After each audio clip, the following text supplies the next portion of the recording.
Hi, you're on the 250 River with Dr. Dan. It's 250 years ago this day, this week. We're getting ready to start the third week of October. October 17th is actually the entry for this week and the video for this week. So welcome aboard. Thanks for climbing into the river with me as we proceed down October 17th and the week thereof, 250 years ago today. Our sponsor for episode 7, it's hard to believe we're at the 7th episode, goodness. Our sponsor for episode 7 is none other than Dr. Joseph LaSabbe, newly arrived from France into the beautiful downtown Williamsburg, colony of Virginia. That's Dr. Joseph LaSabbe for all disorders incident to the human frame. That's Dr. Joseph LaSabbe for all things, all disorders incident to the human frame. He will see you. He is not all-knowing. He is not all wise. He wants you to know that. But he does have specialties that perhaps you need to have him examine and you need to have him cure. Those specialties include the bloody flux, scurvy. Let's not forget the violent lax. And finally, any and all forms of ulcers. That's Dr. Joseph LaSabbe, newly arrived in downtown Williamsburg, sponsor of episode 7. 99% fact, 1% fiction. Thanks, everybody, and thanks to Dr. Joseph LaSabbe if he were alive today in 2024. So, you now, 2024, me with you then, 1774. Got a sentence for you. This is the sentence throughout the entire brief podcast today. Let me make sure I got it right. There's still a whole lot further we can go. There's still a whole lot further we can go. You might be fed up. You might be tired of it all. You might be ready for the frenzy that we're involved in right now in October of 2024, headed to Election Day. You might be ready for that just to all end and everything associated that makes it this way end as well. My sentence, there's still a lot further we can go. If you're concerned about things coming apart, there's still a lot further we can go. And I've got 3 quick stories. And remember, the full entry is over at the website, historicalsolutions.com. Americanism Redux, October 17th entry. But I've got 3 quick stories for you. Number 1. Abigail Adams looks around herself in south of Boston, in I think it's Braintree, colony of Massachusetts. She looks around herself. Mother, wife, resident, co-farmer, and she's despairing. There's a lot to be afraid of. There's a lot to be worried about.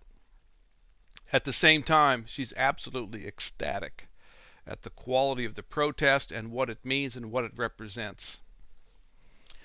And so she says this is our once in a lifetime, once in a generation opportunity to improve, to take the protest and improve everything about ourselves. The way we eat, what we drink, what we wear, what we buy for our homes, how we treat one another in relationships, how we raise our kids, how we host and conduct weddings, how we host and conduct funerals. Everything A to Z can be improved by this chance that we've been given. The protest is what we want to win, colonial rights and everything else, but that's just the first of a million steps to a universal self-improvement and collective improvement. There's still a lot further we can go. Story number 2, Peter Fry.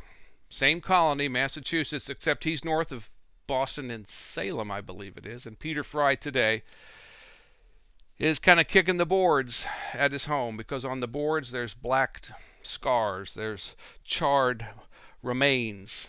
He spoke out. He spoke his mind, and his house got burned. He spoke out. He spoke his mind. His business got burned. He spoke out. He spoke his mind. And the truth of the matter is, if the wrong people get drunk tonight, his life probably doesn't mean much anymore. He spoke out against something. He spoke out in favor of something. And now his home was nearly burned down and his business along with it.